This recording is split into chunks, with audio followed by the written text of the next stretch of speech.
어머니가 여기 계셨다고요? 네, 30여 년 전 일입니다. 당신의 어머니께서는 청운사로 오셨어요. 출가를 원하셨죠. 하지만 출가 후 얼마 지나지 않아 병을 얻으셨어요. 결국 청운사에서 돌아가셨습니다. 그럼 왜 그 사실을 숨기셨나요? 그건 복잡한 사정이 있었습니다. 당신의 아버지와 우리 사찰 사이에 깊은 갈등이 있었거든요. 무슨 갈등이었습니까? 당신의 어머니께서 왜 출가를 하셨는지, 그리고 당신의 아버지가 어떤 분이셨는지 그 이야기를 해드려야겠군요. 혜진 스님은 다시 한번 깊은 한숨을 내쉬셨습니다.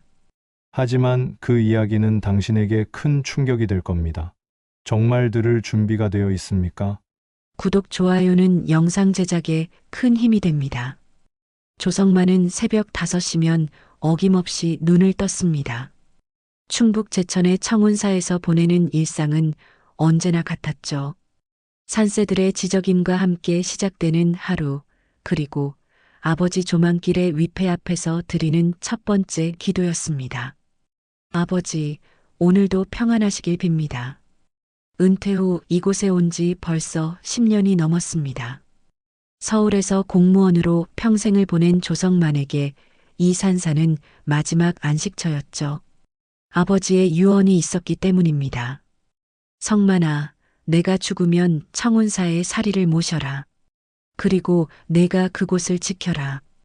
당시에는 왜 하필 이곳인지 몰랐습니다. 아버지는 평생 불교에 깊이 빠져 계셨지만 청운사와 특별한 인연이 있다는 말씀은 하신 적이 없었거든요. 하지만 아버지의 뜻이니 따라야 한다고 생각했습니다. 조성만은 스님들과 함께 생활하며 사찰의 크고 작은 일들을 도왔습니다. 마당 청소, 법당 정리, 때로는 참배객들 안내까지.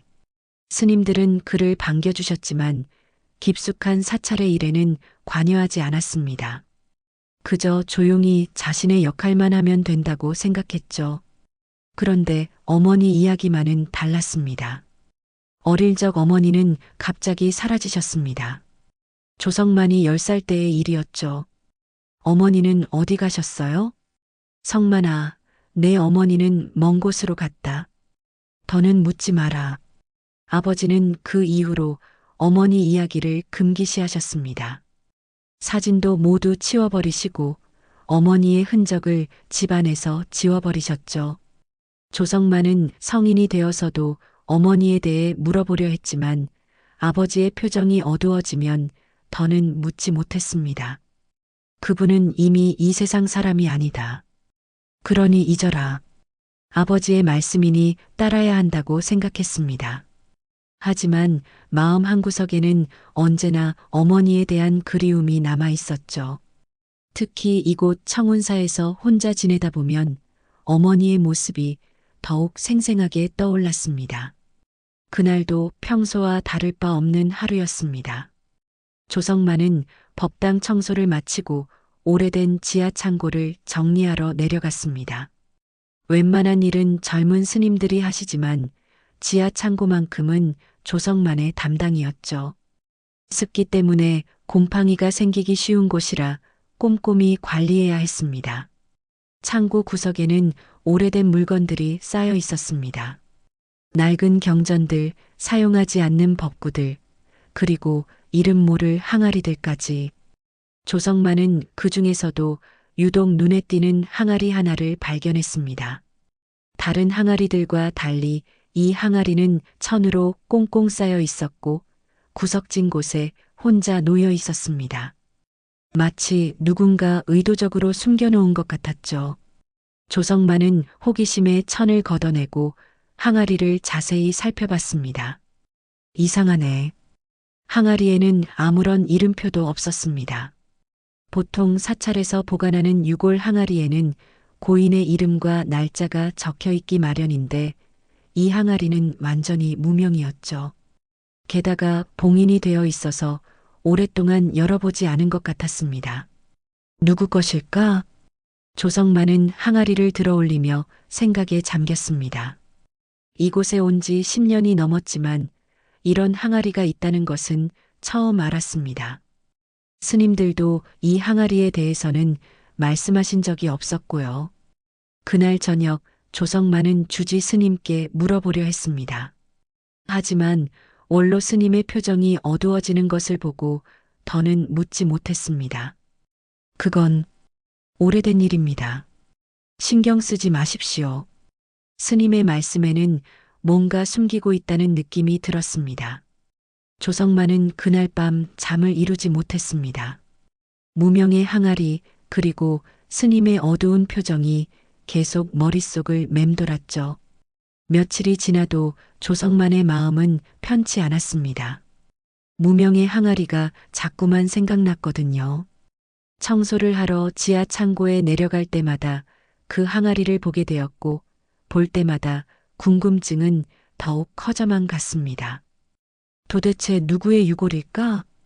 조성만은 스님들의 반응도 이상했습니다. 평소 온화하시던 원로 스님께서 그 항아리 이야기만 나오면 표정이 굳어지셨거든요. 젊은 스님들에게 물어봐도 마찬가지였습니다. 저희도 잘 모릅니다. 오래전부터 있던 것 같은데 누구도 명확한 답을 주지 않았습니다. 마치 모두가 약속이나 한 듯이 그 항아리에 대해서는 침묵을 지키고 있었죠. 이런 상황이 일주일이나 계속되자 조성만은 참을 수 없었습니다.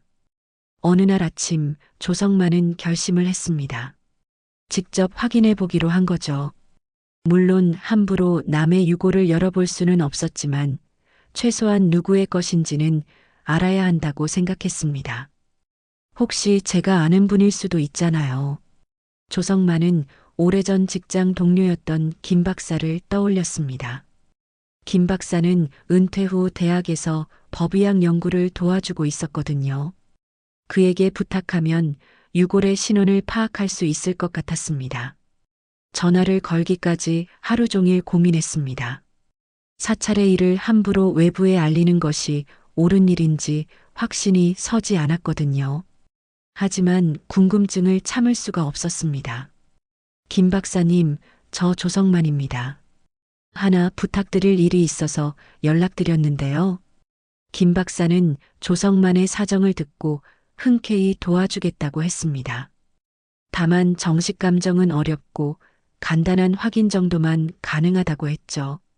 유골의 성별이나 대략적인 연령 정도는 알아볼 수 있어요.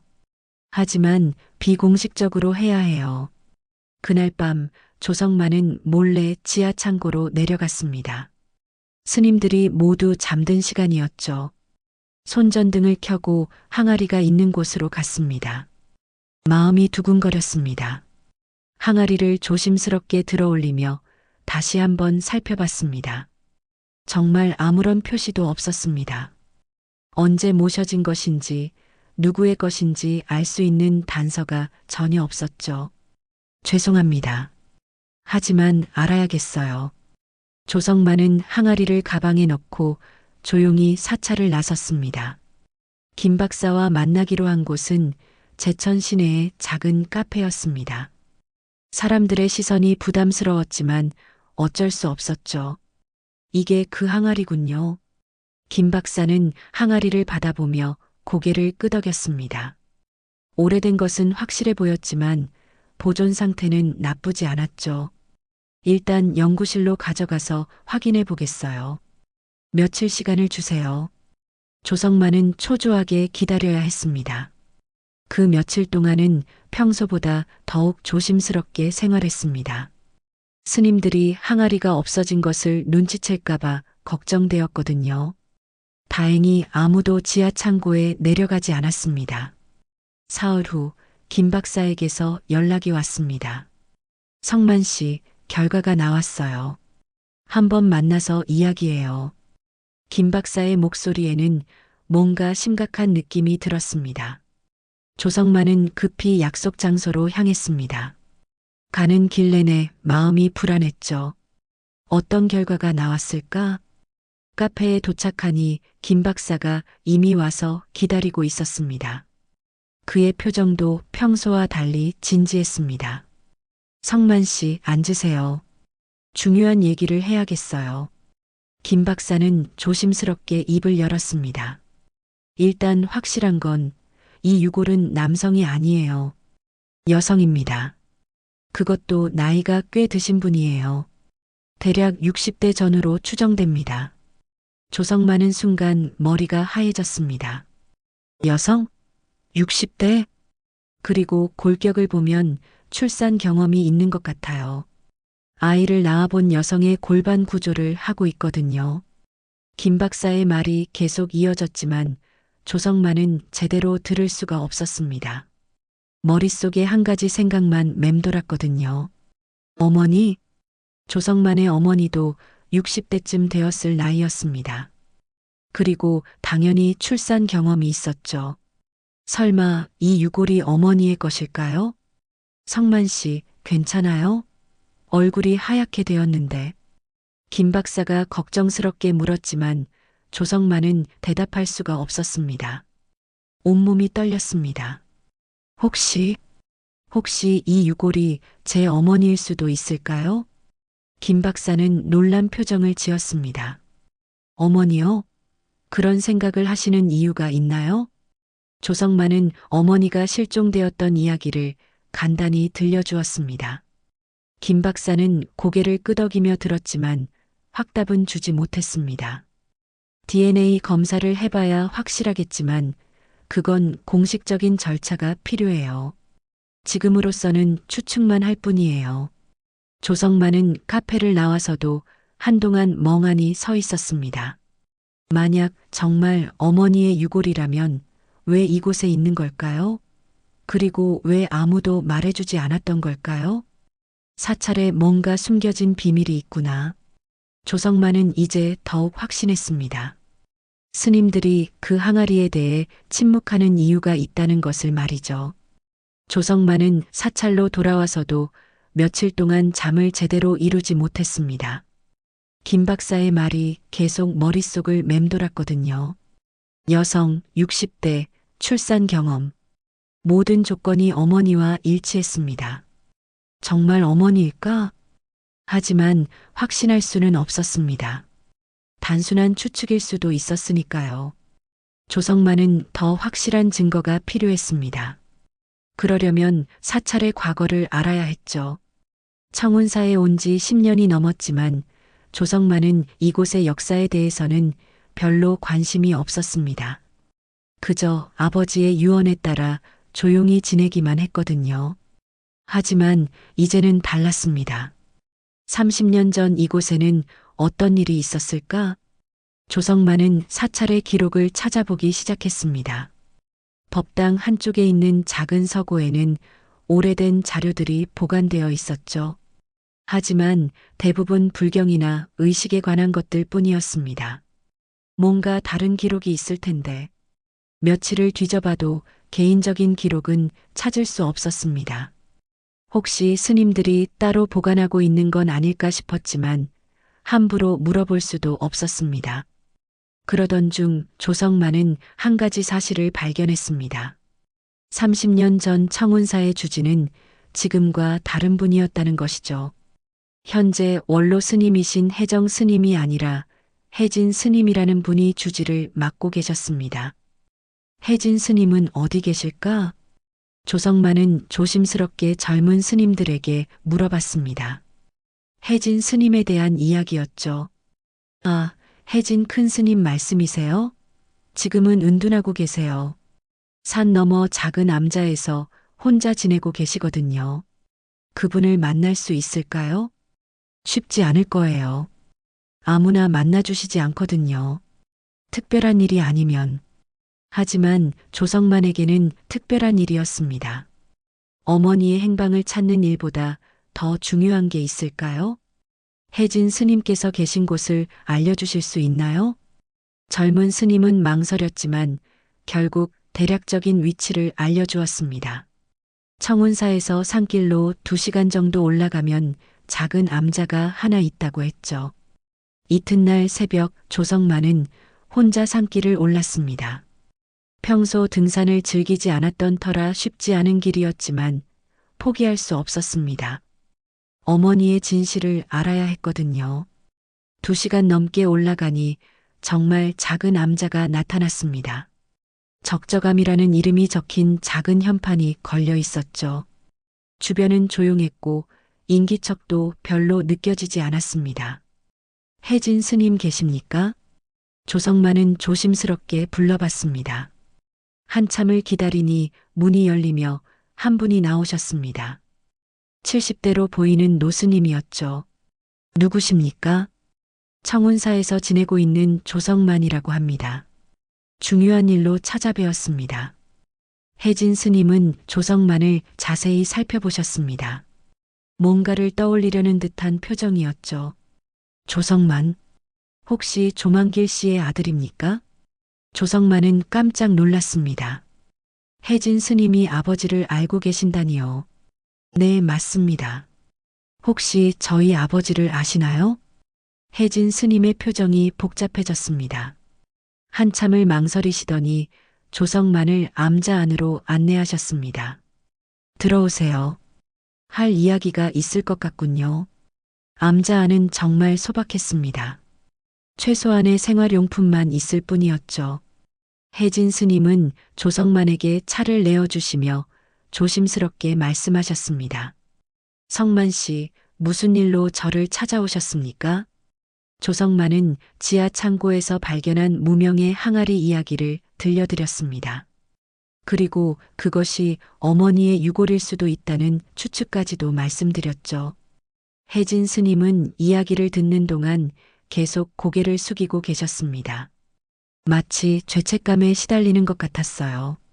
스님, 혹시 저희 어머니에 대해서 아시는 게 있습니까? 한참의 침묵이 흘렀습니다. 혜진 스님은 깊은 한숨을 내쉬시더니 천천히 고개를 드셨습니다. 성만 씨, 이제 진실을 말씀드려야겠군요. 당신의 어머니는 여기 계셨습니다. 조성만의 심장이 쿵쾅거렸습니다. 역시 어머니와 관련이 있었던 거죠. 어머니가 여기 계셨다고요? 네. 30여 년 전 일입니다. 당신의 어머니께서는 청운사로 오셨어요. 출가를 원하셨죠. 조성만은 믿을 수 없었습니다. 어머니가 출가를 하셨다고요? 하지만 출가 후 얼마 지나지 않아 병을 얻으셨어요. 그때는 의료시설도 좋지 않았고 결국 청운사에서 돌아가셨습니다. 혜진 스님의 목소리는 점점 작아졌습니다. 그럼 왜 그 사실을 숨기셨나요? 왜 아무도 말해주지 않았던 거죠? 그건 복잡한 사정이 있었습니다. 당신의 아버지와 우리 사찰 사이에 깊은 갈등이 있었거든요.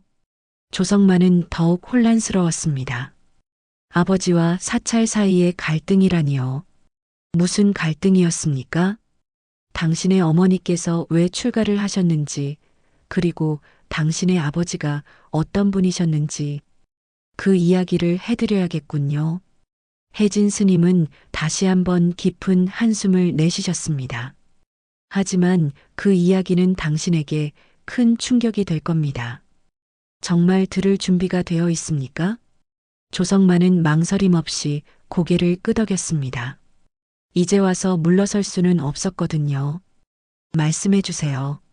모든 진실을 알고 싶습니다. 혜진 스님은 한참 동안 말없이 앉아 계셨습니다.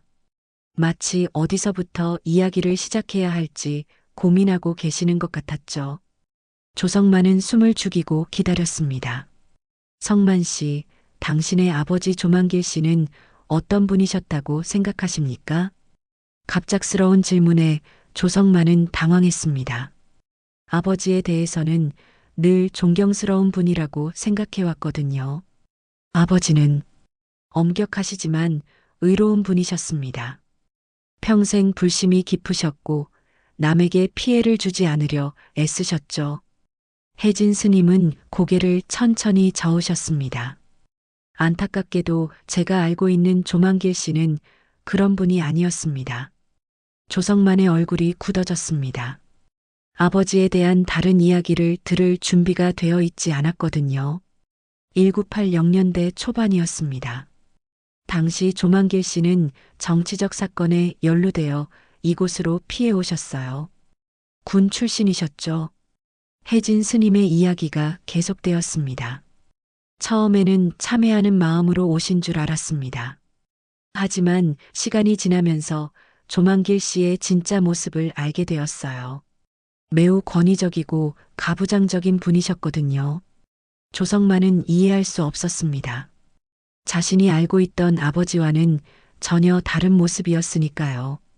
특히 당신의 어머니에게는 더욱 심했습니다. 폭언은 물론이고 혜진 스님은 말을 잇지 못하셨습니다.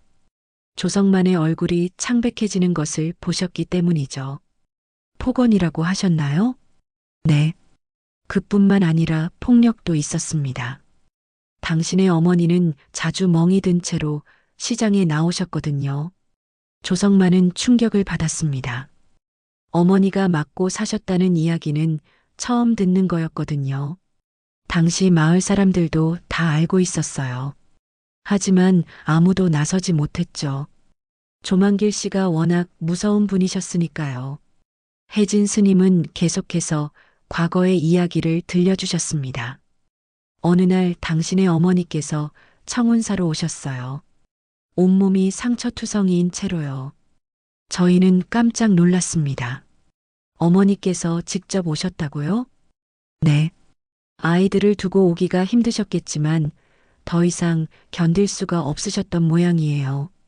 저희에게 출가를 시켜달라고 간청하셨습니다. 조성만은 어머니의 심정을 상상해 봤습니다. 얼마나 절망적이셨을까요? 저희는 고민이 많았습니다. 남편이 있는 여성의 출가는 쉬운 일이 아니거든요.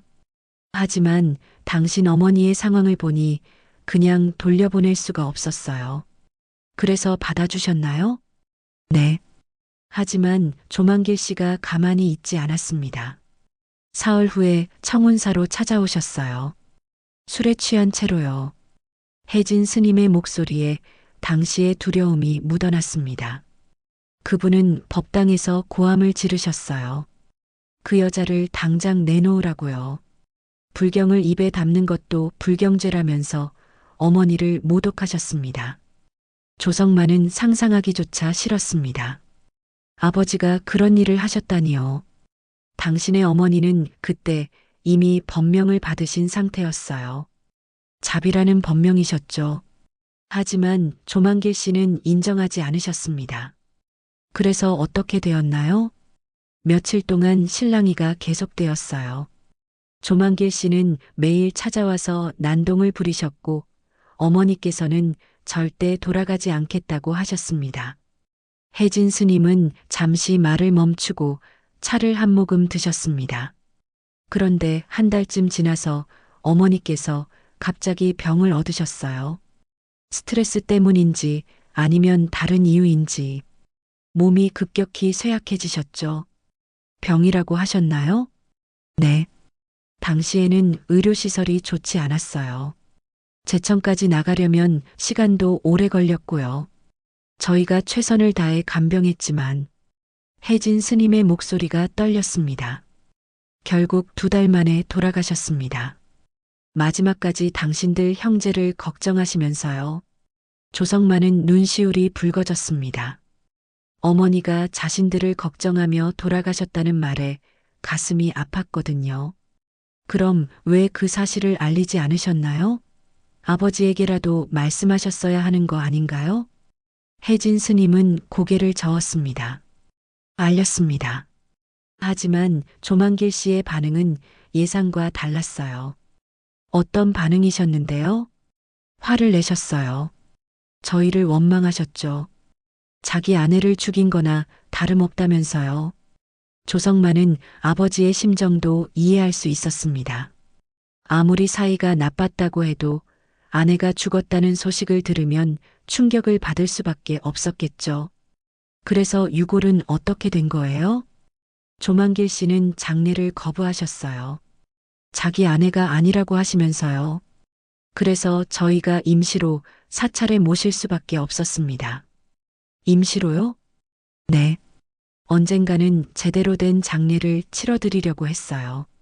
하지만 조만길 씨가 계속 반대하셔서 시간이 흐르면서 그냥 묻혀버렸습니다. 혜진 스님은 깊은 죄책감에 빠진 표정이었습니다. 저희도 잘못했습니다. 용기를 내서 제대로 처리했어야 했는데 사찰의 체면만 생각했어요. 조성만은 복잡한 심경이었습니다.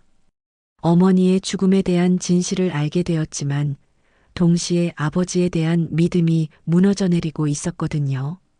그럼 아버지는 어머니가 돌아가신 걸 알고 계셨던 건가요? 네. 하지만 인정하려 하지 않으셨어요. 마지막까지 당신의 어머니를 인정하지 않으셨습니다. 조성만은 적적함을 떠나면서도 혜진 스님의 말이 계속 머릿속에 맴돌았습니다. 평생 존경해왔던 아버지가 사실은 폭력적인 사람이었다니요. 믿고 싶지 않았지만 혜진 스님이 거짓말을 할 이유는 없었습니다. 정말일까? 내가 알던 아버지는 누구였을까? 청운사로 돌아오는 길은 평소보다 더 멀게 느껴졌습니다. 마음이 무거웠거든요.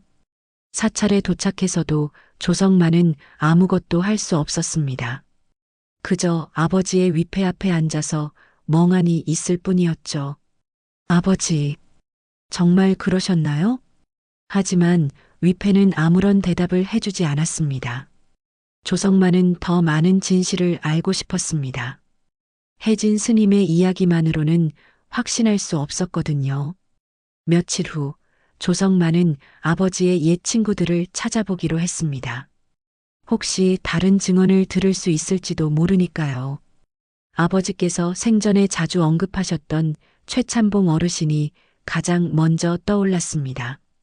최찬봉은 제천 시내에서 작은 한약방을 운영하고 계셨습니다.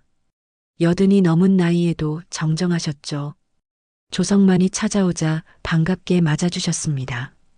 성만이 아니냐? 오랜만이구나. 어떻게 지내고 있나? 안녕하세요, 어르신.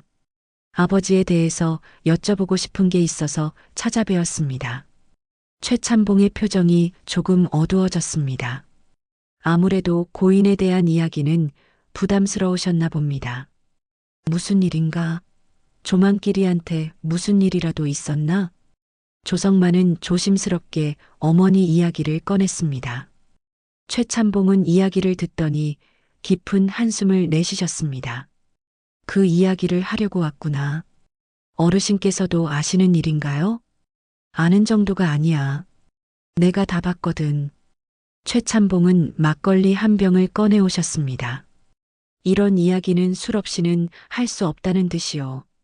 성만아, 내 아버지는 좋은 사람이었어. 하지만 술만 마시면 완전히 다른 사람이 되었지. 술을 드시면요? 그래. 특히 내 어머니한테는 정말 심했어. 내가 몇 번 말렸지만 소용없었지. 최찬봉은 술잔을 기울이며 당시를 회상했습니다. 1980년대 초반이었나. 내 아버지가 정치 문제로 공경에 처했을 때 말이야. 그때부터 더 심해졌어. 조성만은 아버지의 정치적 문제에 대해서는 자세히 알지 못했습니다. 아버지께서 말씀해 주신 적이 없었거든요. 무슨 정치 문제였는데요? 군부대에서 일하던 시절 잘못 연루된 일이 있었어. 자세한 건 모르겠지만 어쨌든 큰 문제가 되었지.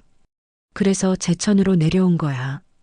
최찬봉의 이야기는 혜진 스님의 증언과 일치했습니다. 그때 내 어머니는 정말 고생했어. 밤마다 맞는 소리가 옆집까지 들렸거든. 조성만은 가슴이 아팠습니다. 어머니가 그런 고통을 겪으셨다니요. 그럼 어머니께서 사라지셨을 때는 어떠셨나요? 사라졌다고? 그게 아니야. 최찬봉은 고개를 저었습니다. 내 어머니는 사라진 게 아니라 도망간 거야. 더 이상 견딜 수 없어서 말이지. 도망가셨다고요? 그래. 어느 날 새벽에 짐을 싸서 나가는 걸 봤어. 얼마나 무서웠을까. 뒤돌아보지도 못하고 그냥 뛰어나가더라고. 조성만은 어머니의 마지막 모습을 상상하며 눈물이 났습니다. 그 이후에 내 아버지가 어떻게 변했는지 아나? 어떻게 변하셨는데요? 미친 사람처럼 찾아다녔어. 경찰서에도 신고하고 주변 마을도 다 뒤졌지. 하지만 찾지 못했어. 최찬봉은 술을 한 모금 더 마셨습니다. 그런데 한 달쯤 지나서 청운사 스님들이 찾아왔어. 내 어머니가 돌아가셨다고 하더라고. 그때 아버지는 어떻게 반응하셨나요? 처음에는 믿지 않으려 했어. 그러다가 갑자기 화를 내기 시작했지. 스님들한테 소리를 지르면서 자기 아내를 죽였다고 했어. 조성만은 아버지의 심정을 이해할 수 있었습니다. 아무리 사이가 나빴어도 아내가 죽었다는 소식은 충격적이었을 테니까요. 하지만 정작 장례는 거부했어. 장례를 거부하셨다고요? 그래. 자기 아내가 아니라고 하면서 말이야. 스님들이 몇 번 와서 장례를 치르자고 했지만 내 아버지가 완강히 거부했어. 최찬봉은 안타까운 표정을 지었습니다. 그래서 내 어머니는 제대로 된 장례도 못 치르고 그냥 사찰에 방치된 거야. 조성만은 분노가 치밀었습니다. 어머니를 그렇게 대한 아버지가 원망스러웠거든요. 그런데 더 가슴 아픈 건 최찬봉은 말을 잇지 못했습니다. 뭐가 더 가슴 아픈 건가요? 내 아버지가 나중에 후회했다는 거야. 후회요? 그래. 몇 년 후에 술 취해서 울면서 하는 말이 자기가 잘못했다고 아내를 지켜주지 못했다고 그러더라고. 조성만은 복잡한 심경이었습니다. 아버지도 나름의 고통이 있으셨던 것 같았거든요. 하지만 이미 늦었잖아. 내 어머니는 돌아가셨는데 무슨 소용이야. 최찬봉은 마지막 술잔을 비우며 말했습니다.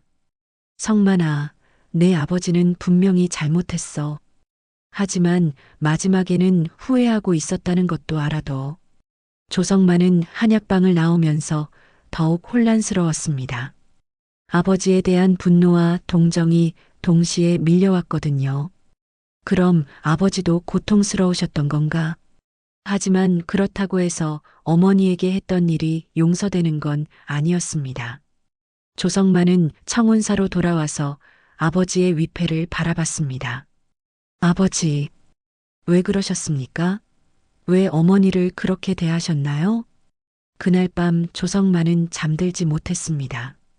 평생 믿어왔던 모든 것이 무너져 내리는 기분이었거든요. 아버지에 대한 존경심, 청운사에서의 평온한 생활, 그리고 신앙까지도 흔들렸습니다. 이제 어떻게 살아야 하지? 조성만은 사찰을 떠날 생각까지 하게 되었습니다. 이곳에서 더 이상 평온을 찾을 수 있을 것 같지 않았거든요. 조성만은 일주일 내내 방에만 틀어박혀 있었습니다. 아무것도 하고 싶지 않았거든요. 평생 믿어왔던 모든 것이 거짓이었다는 사실을 받아들이기가 힘들었습니다. 스님들이 걱정해서 몇 번 찾아오셨지만 조성만은 만나고 싶지 않다고 했습니다. 이제 어떻게 살아야 할까? 아버지에 대한 존경심은 완전히 사라졌습니다. 그리고 어머니에 대한 그리움은 더욱 커졌죠. 만약 어머니가 살아계셨다면 얼마나 좋았을까요? 조성만은 상상만 해도 가슴이 아팠습니다. 차라리 청운사를 떠나자. 조성만은 진지하게 사찰을 떠날 계획을 세웠습니다. 이곳에는 너무 많은 아픈 기억이 얽혀 있었거든요. 어머니의 유골도 있고 거짓된 아버지의 위패도 있었습니다. 하지만 떠나기 전에 해야 할 일이 있었습니다. 어머니의 유골을 제대로 모셔야 했거든요. 지하 창고에 방치된 채로 둘 수는 없었습니다. 어머니, 이제야 찾았습니다. 조성만은 지하 창고로 내려가서 어머니의 항아리를 꺼냈습니다. 그리고 조심스럽게 자신의 방으로 가져왔죠. 임시로라도 정성스럽게 모시고 싶었습니다. 죄송합니다. 이렇게 오래 혼자 계시게 해서. 조성만은 항아리 앞에서 눈물을 흘렸습니다. 어머니가 얼마나 외로우셨을까요? 30년 동안 아무도 찾지 않는 어두운 창고에서 혼자 계셨으니까요. 그날 밤 조성만은 오랜만에 꿈을 꾸었습니다. 어머니가 나타나신 꿈이었죠. 젊은 시절의 모습이 아니라 나이가 든 모습이었습니다. 하지만 얼굴에는 평온한 미소가 있었어요. 성만아. 어머니는 조성만을 부드럽게 불렀습니다. 목소리가 따뜻했죠. 어머니. 조성만은 어머니에게 달려가려 했지만 가까이 갈 수가 없었습니다.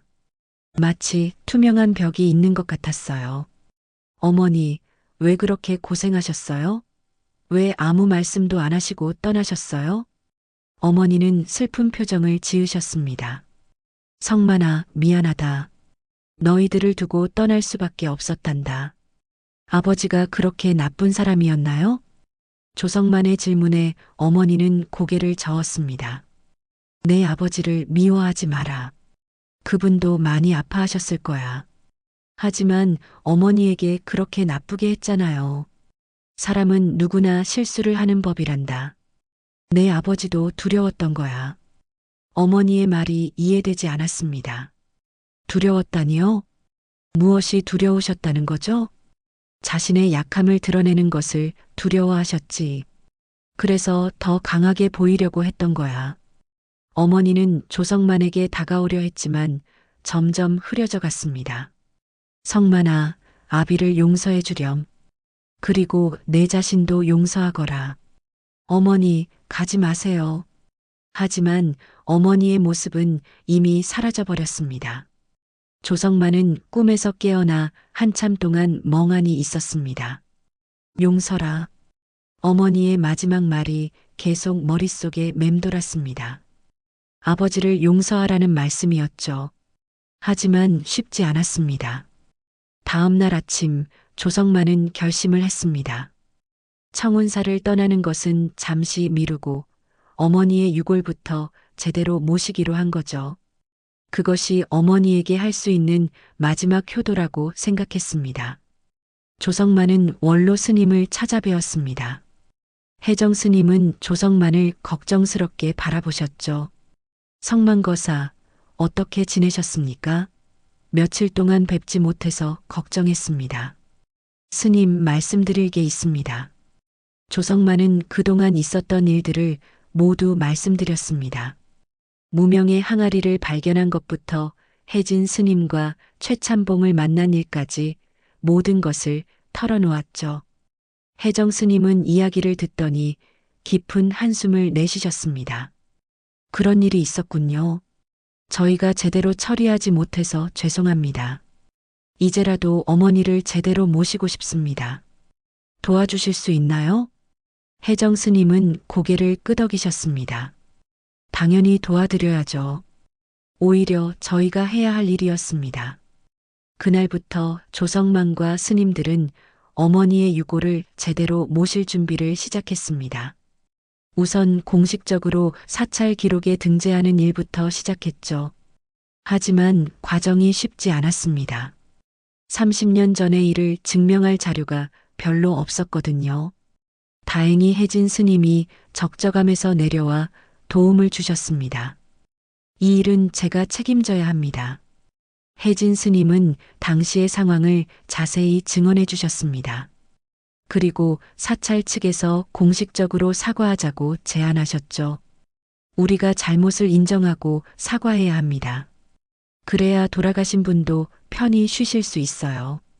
조성만은 고민이 되었습니다. 공식적으로 사과를 한다는 것은 이 일이 세상에 알려진다는 뜻이었거든요. 아버지의 명예에도 타격이 있을 수 있었습니다.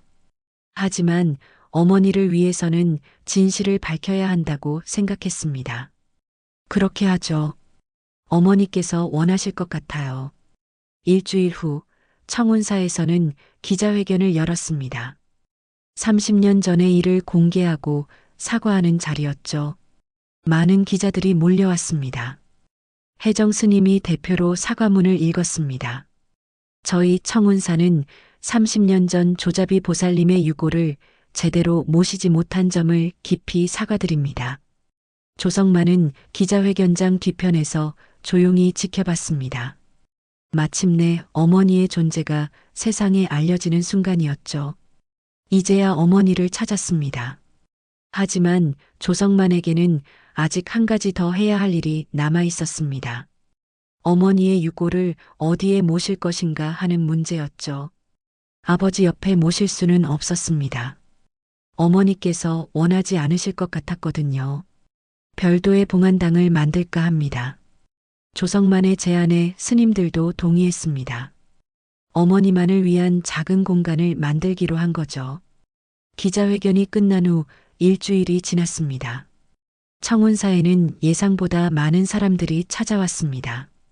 어머니의 이야기가 언론을 통해 알려지면서 비슷한 아픔을 가진 분들이 위로를 받기 위해 오신 거였죠.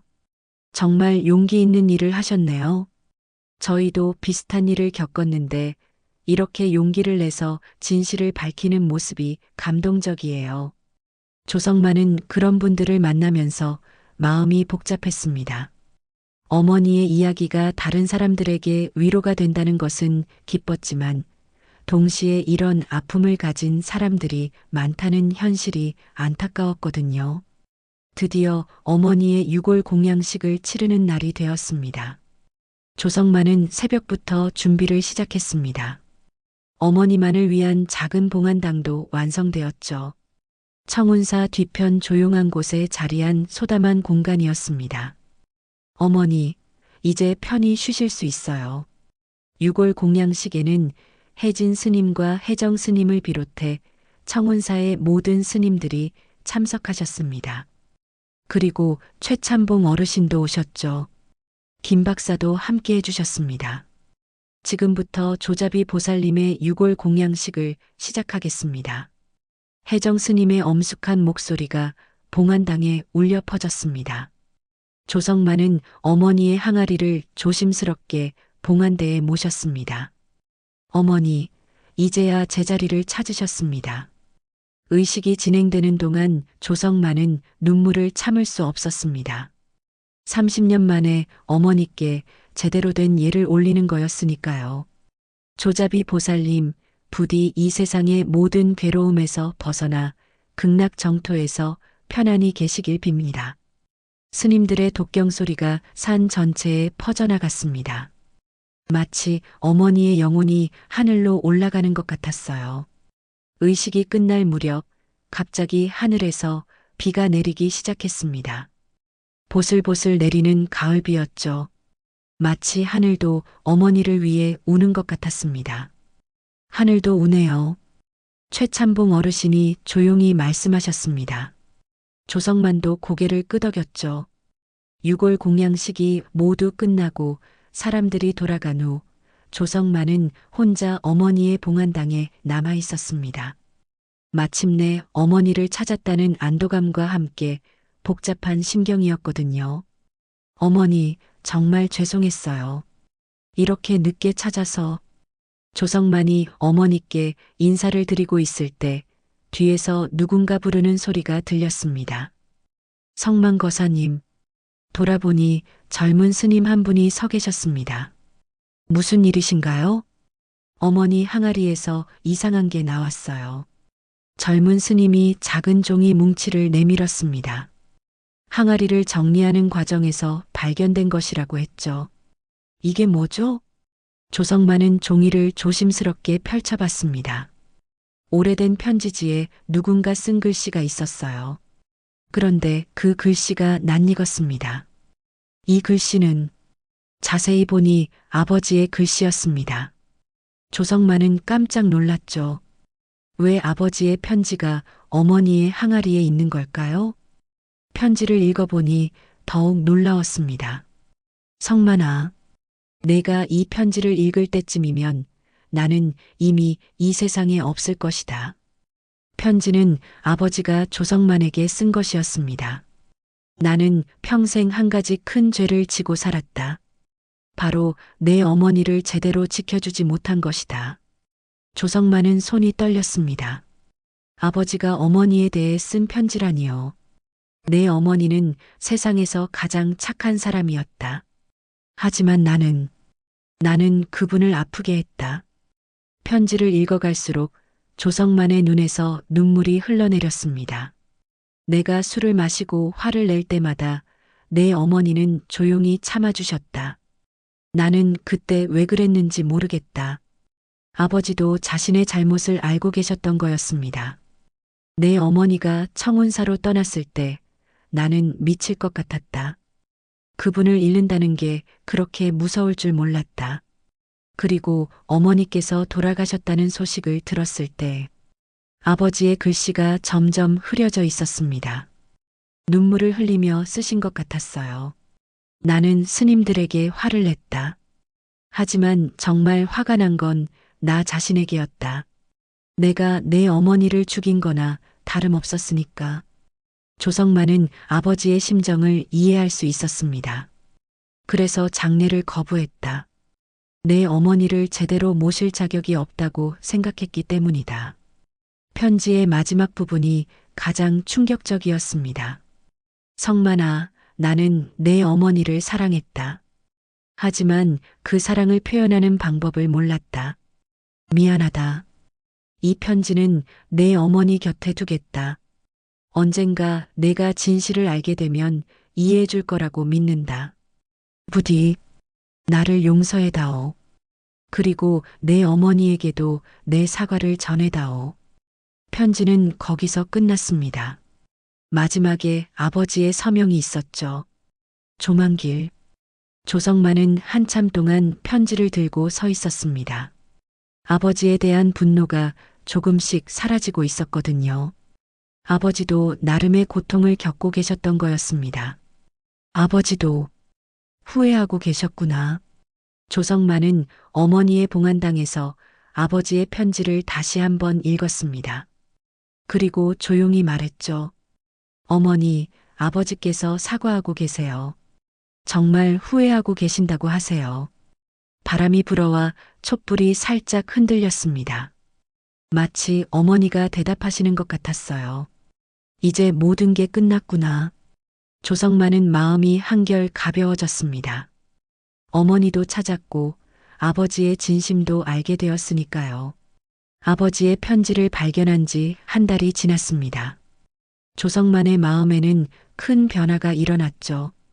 더 이상 아버지에 대한 원망이나 분노는 없었습니다. 대신 깊은 이해와 용서의 마음이 자리 잡았거든요. 사람은 누구나 실수를 하는구나.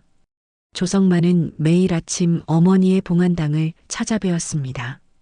그리고 아버지의 위패 앞에서도 예를 올렸죠. 이제는 두 분 모두에게 평안한 마음으로 인사드릴 수 있었습니다. 어머니, 아버지, 오늘도 좋은 하루 되세요. 청운사에도 큰 변화가 있었습니다.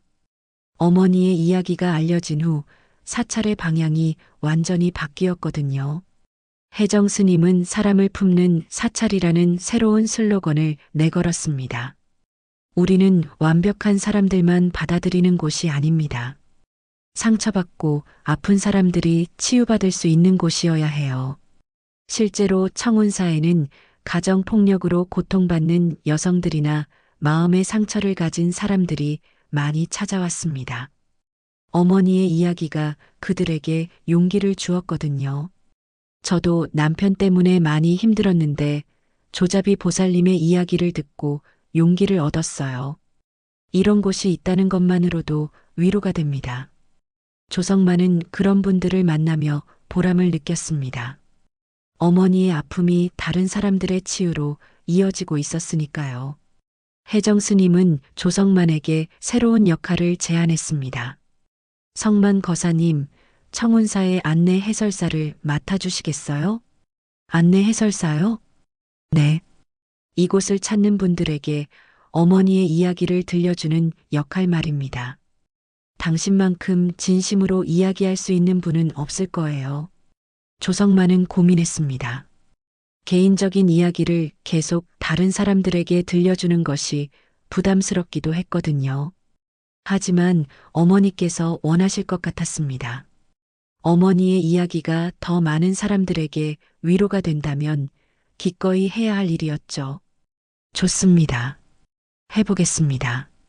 그날부터 조성만은 청운사의 안내 해설사로 일하기 시작했습니다. 처음에는 어색했지만 점차 익숙해졌죠. 여기가 제 어머니께서 잠시 머무르셨던 곳입니다. 저 봉안당에 지금 어머니께서 편안히 계세요. 조성만의 이야기를 듣는 사람들의 표정은 다양했습니다. 눈물을 흘리는 분들도 있었고 감동받는 분들도 있었죠. 하지만 모두 진지하게 들어주셨습니다. 정말 대단한 일을 하셨네요. 진실을 찾아내신 것도 그렇고 용서하신 것도 그렇고요. 저도 비슷한 상황에서 어떻게 해야 할지 몰랐는데 많은 도움이 되었어요.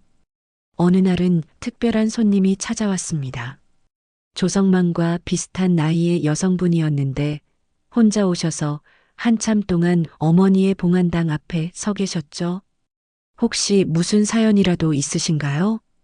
조성만이 조심스럽게 물어보니 그분은 눈물을 흘리며 말씀하셨습니다. 저도 어머니를 일찍 여의었거든요. 남편 때문에 고생하시다가 그분의 이야기를 듣고 보니 어머니와 비슷한 상황이었습니다. 조성만은 그분과 오랫동안 이야기를 나누었죠. 어떤 진실은 늦게 와도 사람을 구원합니다. 조성만이 그분에게 해드린 말이었습니다.